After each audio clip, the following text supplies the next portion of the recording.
السلام عليكم ورحمة الله تعالى وبركاته. في فيديو جديد وفي حلقة جديدة معكم جو باربر الحلاقة وقناة جو باربر.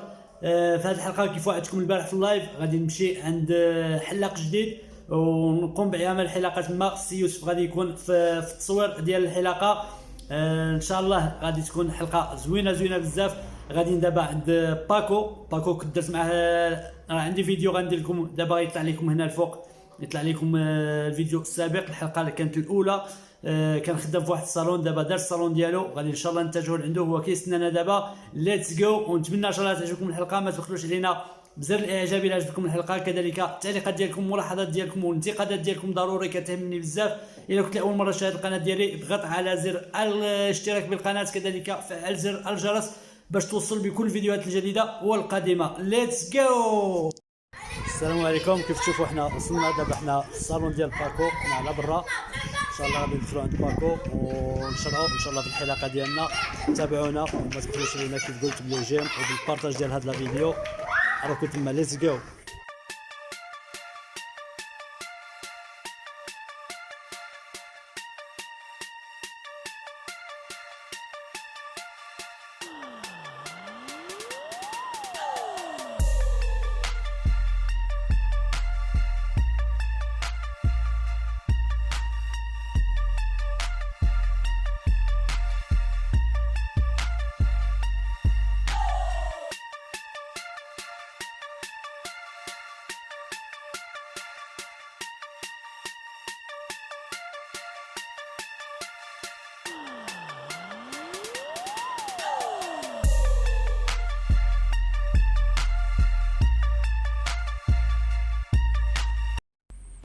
كما وعدتكم إخواني أخواتي، سوف نبدأ الحلقة على بركة الله، وسوف تكون الحلقة ب0.5 من الأسفل.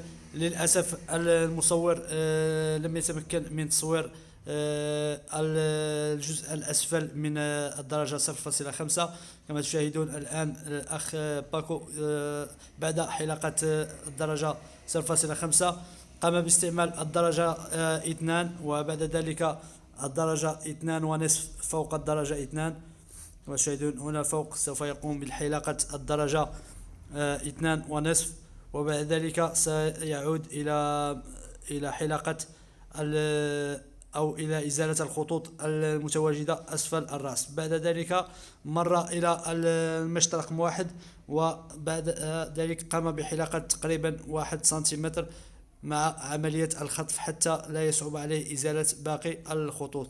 بالنسبة للإخوان الذين لا يعرفون عملية الخطف، هي هذه العملية، يعني ما تغرش، لا نقوم بغرس الماكينة في الرأس حتى لا تعطينا خطوط أخرى صعبة الإزالة، أي يصعب أن نزيلها. بعد ذلك سوف نقوم كما تشاهدون بالدرجة 1.5 فوق الدرجة 0 أو الدرجة 1، ونقوم بتركيب المشط 2 لماكينة موزير في ماكينة الوول، ونقوم بإزالة هذا الخط بين الدرجة 1.5 والدرجة 2 التي كنا حلقنا بها في أول الفيديو. هكذا بهذه الطريقة نزيل الخط ما بين الدرجة 1.5 والدرجة 2. بالنسبة للذين يجدون صعوبة في إزالة هذا الخط، لأنه يصعب إزالته في ماكينة السوبر تابر، يصعب إزالة الخط ما بين 1 و2 لأن الدرجة كبيرة بينهما. لذلك فتقريبا معظم الحلقة سواء يستعملون المشط 1.5، وإذا لم يتوفر المشط 1.5 يستعملون المشط 2 لموزير.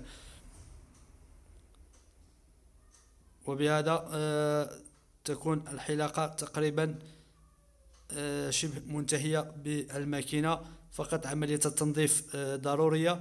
ونعود إلى الخط المتواجد ما بين 0.5 والواحد. هذا الخط الذي ذكره الكثير من الإخوان، قالوا أنهم يجدون صعوبة في إزالته. الطريقة كما تشاهدونها، سوف أقوم بتبطيء الفيديو حتى تتمكنوا من مشاهدة طريقة إزالة هذا الخط والماكينة واقفة. بهذه الطريقة وبعملية الخطف نقوم بإزالة الخط المتبقي بين الدرجة 0.5 والدرجة 1. يعني لا يوجد أي صعوبة كما تشاهدون في إزالة ذلك الخط. فقط الماكينة أسنانها تقريبا واقفة مع الرأس، وبعد ذلك نقوم بعملية الخطف.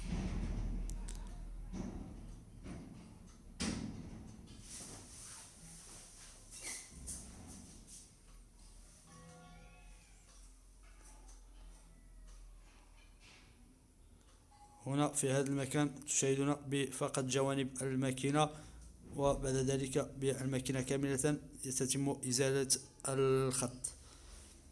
ثم تشاهدون أن الخط تمت إزالته بالكامل. الآن سوف نمر إلى الجزء العلوي من الشعر أو الجزء العلوي من الرأس. سوف يقوم الحلاق باكو بإزالته بالمشط والمقص. بالنسبة للإخوان الذين طلبوا طريقة إزالة الخطوط بالمشط والمقص، هذا الفيديو يمكن أن يجيب على بعض تساؤلاتكم كما تشاهدون. وحتى تكون الإفادة أكثر، قمت بتقريب الفيديو لطريقة إزالة هذا الخط بالمشط والمقص.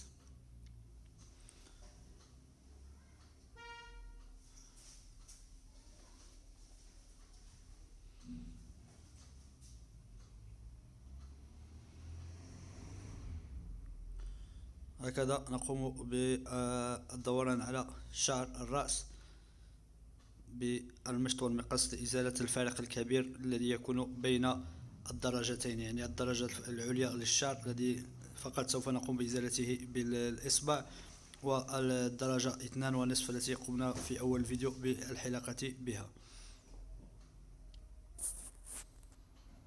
وهكذا على طول الرأس يقوم الحلاق باكو بإزالة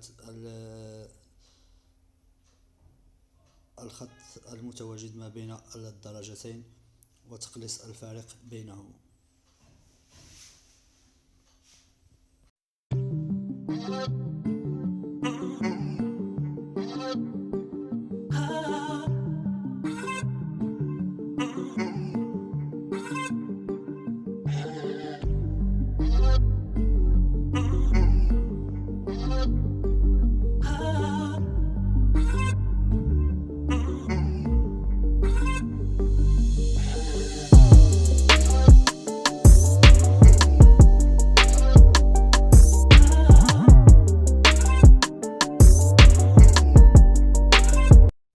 والآن بعد الانتهاء من المشط والمقص في تخفيف أو في إزالة الخط، الآن سوف نمر إلى المنطقة العليا التي طلب الكثير من الأعضاء فيديو عليها عن طريقة إزالة الشعر أو إزالة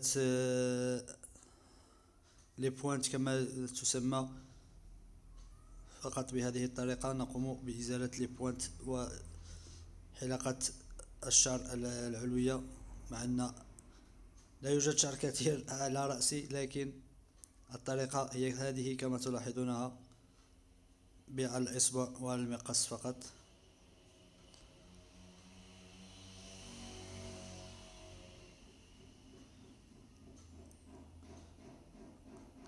تحديد مقدمة الرأس كما تشاهدون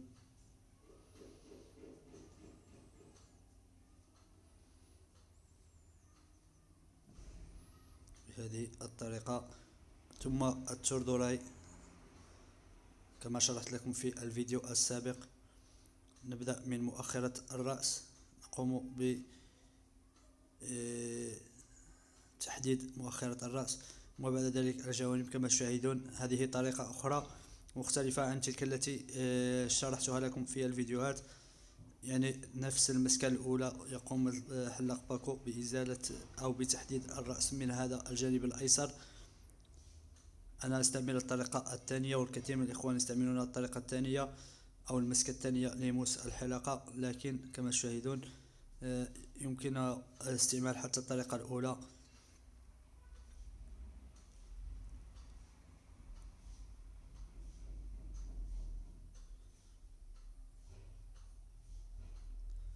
ثم إلى الجانب الآخر نفس العملية، عملية تحديد الجوانب والتوردوراي.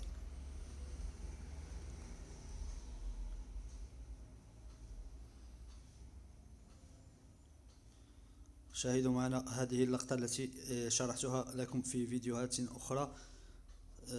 طريقة ثني الأذن لإزالة أو لعمل تحديد التوردوراي وراء الأذن، ثم بعد ذلك تحديد الجوانب.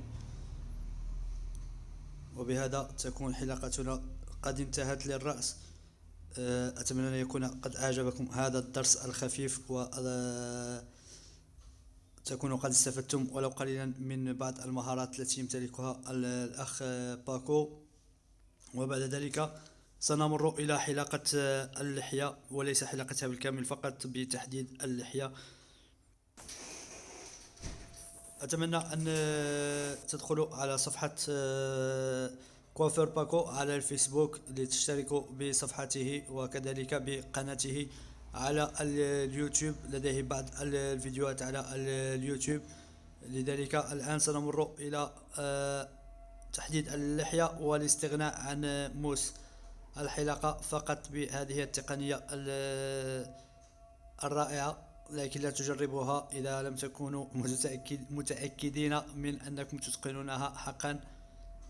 إنها خطيرة وفي نفس الوقت صعبة على الحلاقين المبتدئين أن يستعملوا شفرة الحلاقة من غير موس الحلاقة، يعني بدون موس الحلاقة. تشاهدون بهذه الطريقة قام الحلاق باكو بتحديد اللحية. أتمنى ألا تبخلوا علينا إذا أعجبكم الفيديو بالضغط على زر الإعجاب، واتركوا لنا ملاحظاتكم وانتقاداتكم أسفل هذا الفيديو. كذلك مدى إعجابكم بهذه الطريقة ومدى إتقانكم لها هذه الطريقة. إذا كنتم تتقنونها اتركوا لنا أسفل الفيديو ذلك، اكتبوا لنا أنكم تتقنون هذه الطريقة أو أنها أعجبتكم. الآن تحديد أسفل اللحية بالماكينة. أول شيء نقوم بالتحديد بالماكينة من الجانبين، وبعد ذلك نمر إلى شفرة الحلاقة أو إلى موس الحلاقة لإزالة ذلك الشعر، ثم عملية الديغراداسيون أو الديغرادي للحيات كما تشاهدون بالصفر، ثم بعد ذلك ب0.5.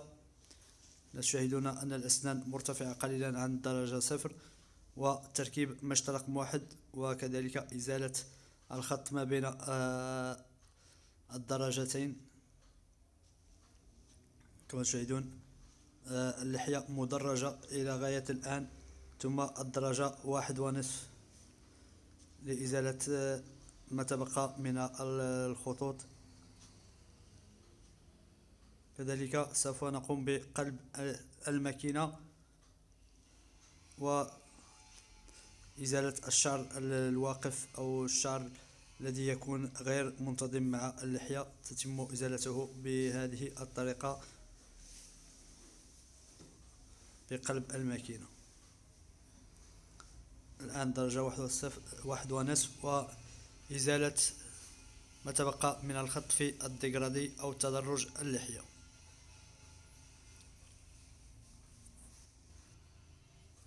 إذا أعجبتكم هذه سلسلة الحلقات، يعني أن أذهب وأزور حلاقين آخرين لتكتشفوا مهارة كل حلاق، اتركوها لي في أسفل الفيديو في التعليقات. قولوا لي أن أعجبتكم هذه الفكرة وأنكم تريدون مشاهدة حلاقين آخرين كل بمهاراته الخاصة. سأقوم بفعل ذلك. إذا أعجبتكم هذه الفكرة سوف أقوم بزيارة العديد من الصالونات سواء هنا في مدينة وجدة، وإذا كانت الإمكانية سوف أقوم بالذهاب إلى صالونات أخرى خارج المدينة. فقط ادعمونا بالإعجاب والاشتراك بالقناة وكذلك بالتعليقات.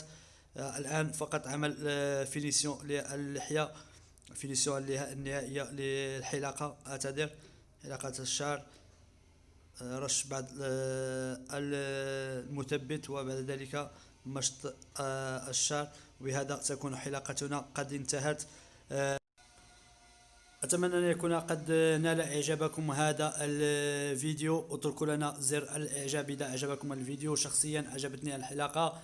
إذا أعجبكم أنتم كذلك هذا الفيديو اضغطوا لنا على زر الإعجاب. إذا كنت تشاهد القناة لأول مرة اضغط على زر الاشتراك بالقناة، وكذلك فعل زر الجرس كذلك لتتوصل بكل الفيديوهات الجديدة والقادمة. دمتم في رعاية الله وحفظه، والى فيديوهات اخرى. اذا عجبكم طبعا الفيديو سوف نقوم بعمل فيديوهات اخرى. اذا لم يعجبكم الفيديو ولم نحصل على مشاهدات كثيره، ذلك يعني ان الفيديو لم يعجبكم ولم ينال رضاكم، لذلك هذا كفيل بمشاهدتكم وبطلباتكم اخواني. سوف نقوم بعمل لايفات، وسوف نرى ان عجبتكم هذه فكره زياره الصالونات. يو كيف كتشوفوا سالت الحلقه ديالنا مع السي محمد الملقب بباكو. نتمنى ان شاء الله الحلقه ديالنا عجبتكم. الحلقه ناضيه، الطراساج ديال الحياه حتى هو ناضي. درنا الطراساج عريض كيف كتشوفوا. بدلت ستيل ديال الطراساج. قولوا لي اللي عجبكم، واش هذا الطراساج ولا الطراساج القديم. خليو لي كومونتير واش هذا الطراساج اللي زوين ولا الطراساج اللي كنت كنديرو انا. نتمنى ان شاء الله تعجبكم الحلقه وتعجبكم الحلقه ويعجبكم الشرح اللي غادي ندير لكم، اللي درت لكم في ستاتيو اللي غادي ندير لكم ان شاء الله. دمتم في رعايه الله وحفظه. الى فيديو اخر باذن الله. تحيات جو باربر معكم. السلام عليكم.